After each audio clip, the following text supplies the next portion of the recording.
In early 2022, Burkina Faso was a nation on edge. The escalating jihadist insurgency had claimed thousands of lives and displaced millions. Amidst this turmoil, Lieutenant Colonel Paul-Henri Sandaogo Damiba seized power in a January coup, promising to restore security and stability. However, Damiba's tenure was marred by continued violence and territorial losses. By September, nearly 40% of the country was under the control of non-state actors. Captain Ibrahim Traoré, stationed in the northern town of Kaya, witnessed firsthand the deteriorating situation.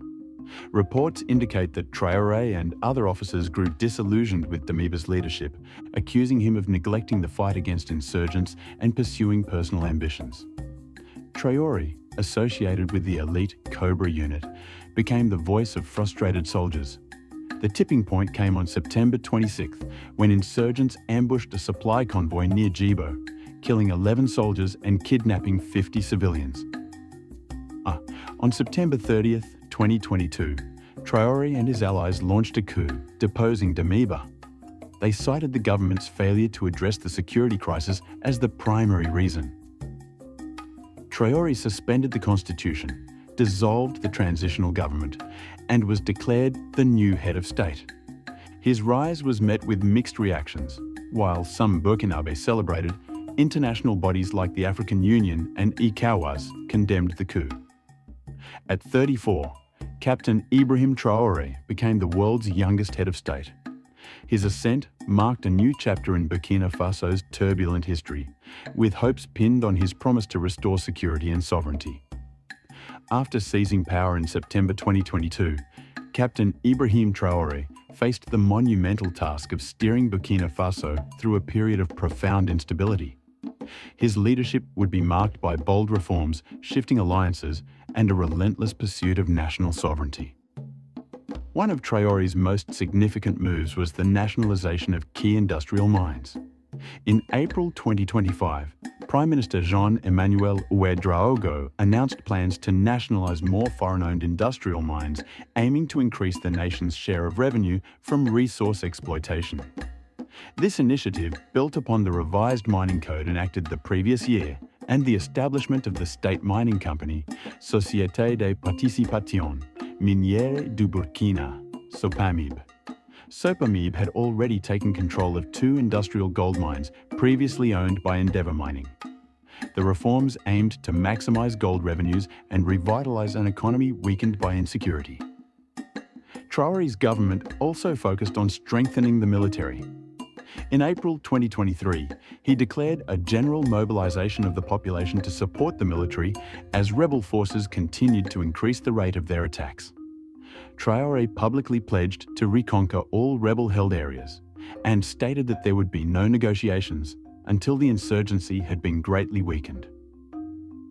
Despite these efforts, challenges persisted. In September 2023, elements within the military attempted to overthrow Traoré, but the coup was thwarted. National consultations were held in May 2024 to discuss the future of the transition in Burkina Faso. While participants included civil society representatives, most political parties boycotted the consultations. The result was the extension of Traoré's mandate for an additional 5 years, allowing him to contest the next presidential elections. Internationally, Traoré's government shifted alliances. In February 2023, the government expelled hundreds of French troops from Burkina Faso, seeking to diversify its international partnerships. Subsequently, the government expressed support for a federation with Mali and invited Guinea to join. All 3 countries are under military leadership and, if they were to become a union, would be the largest country ruled by a military junta. To replace French military support, Traoré forged closer ties to Turkey and Russia. In January 2024, Russian troops, including members of the Wagner Group, were deployed in Burkina Faso.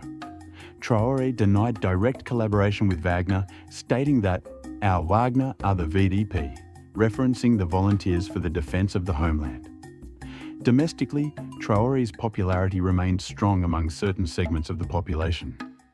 Thousands rallied in Ouagadougou in support of the ruling military junta following a recently foiled coup attempt and criticism from US General Michael Langley, who accused Traoré of misusing gold reserves. The protest featured anti-American sentiment, support for Traoré, and displays of solidarity with Russia.